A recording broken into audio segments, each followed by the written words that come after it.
You're still in the company of myself, Zinia, or Lady Z, as a lot of you know me. I am talking to Mr. Daniel Steinmann, and we are talking about inflation, a word we hear all the time, but a conversation that we all avoid. Now, Mr. Steinmann, you just spoke about the demand and how that affects inflation.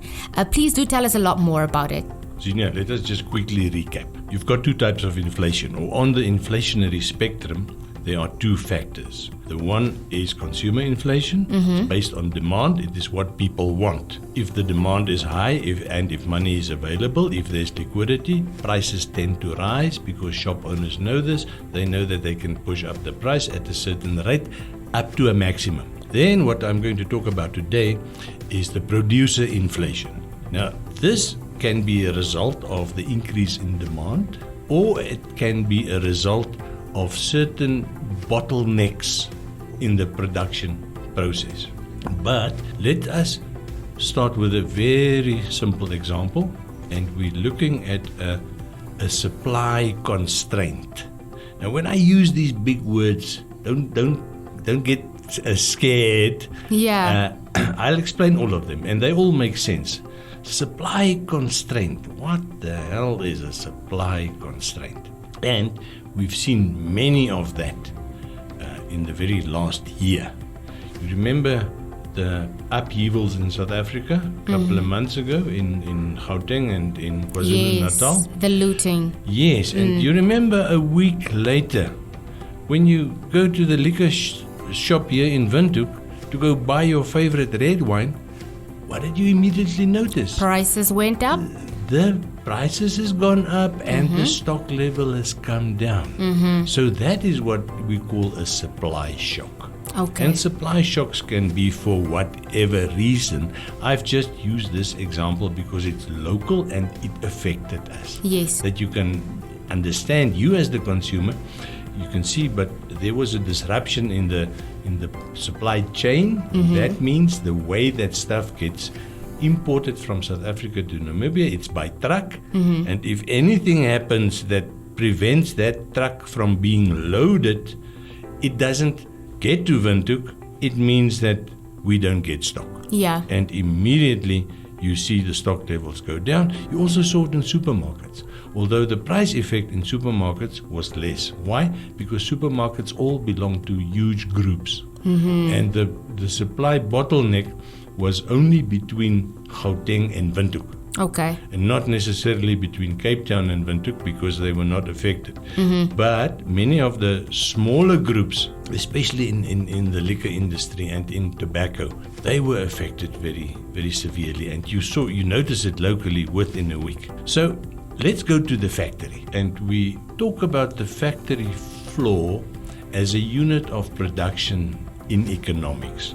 And this simply means that the factory is a place where they make stuff. But they have to go buy something, and it's called raw material. And that concept is familiar to everybody. Yeah. And that raw material is itself subject to a whole supply chain. It has to come from somewhere. Yeah. You either dig it out of the ground, or you chop off a tree, or you go put a net in the water and you fish it out there, or you farm with cattle and you produce meat and milk and whatever, but it has to be made somewhere. In economics, we call that primary sector. Okay. There where stuff is made. And just like the factory itself, the factory, we call it's part of the secondary sector, because you can now see the steps and it's easy to understand. Primary, first there where it starts. Yes. So it's either mining or forestry or fishing or agriculture. You have to make something new. Yes.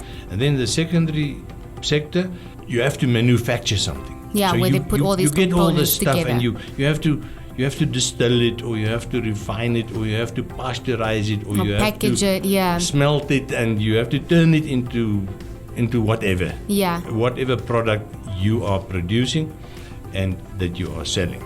So you are using the raw material and you are refining it. Secondary sector, factory, making something. Okay. Now, you can produce a certain amount. Let's say you have a factory where you produce plastic bottles. And again, I'm using an example that we can all relate to, because about a year ago, we opened a plastic bottle factory in Brakwater. I don't think it's the first one in Namibia, but it's the first one at that scale. It was really at an industrial scale. And now we've had this COVID thing for more than a year and a half. And for a long time last year, people couldn't go out, and you couldn't go buy booze. It was very bad. And you couldn't, there was a curfew, you couldn't party with your friends. So there was a dampening effect on demand, and there was too much of everything. And then at the end of the whole COVID thing, we got the upheavals in South Africa, and just when people were starting to come out of the holes again, to go to friends and to enjoy themselves, live life again, go do their sport, jog on the street, that sort of thing. When you noticed that there's a normalization of everyday existence, just at that moment, we had this major supply interruption from South Africa. So what happens now is that during the first year and a half of COVID, inflation was very low. You saw it actually in the figures. It went as low as 1.8% in February this year, simply because there was no demand. People didn't want anything. So no shop owner and no factory could even try and increase their prices. They were just sort of running on break even. As a matter of fact, many manufacturers got into serious trouble. They had to go borrow money just to keep their doors open, just to stay alive, to survive. And then we get to the end of this period, and this interruption, and there's what we call pent-up demand. For almost 2 years, people wanted to go out. I wanted to go to a restaurant, but I couldn't. And I wanted to do stuff, but I couldn't. I wanted to visit my friends, but I had to leave at 9 in the evening because of a curfew. So all of this had a very big dampening effect.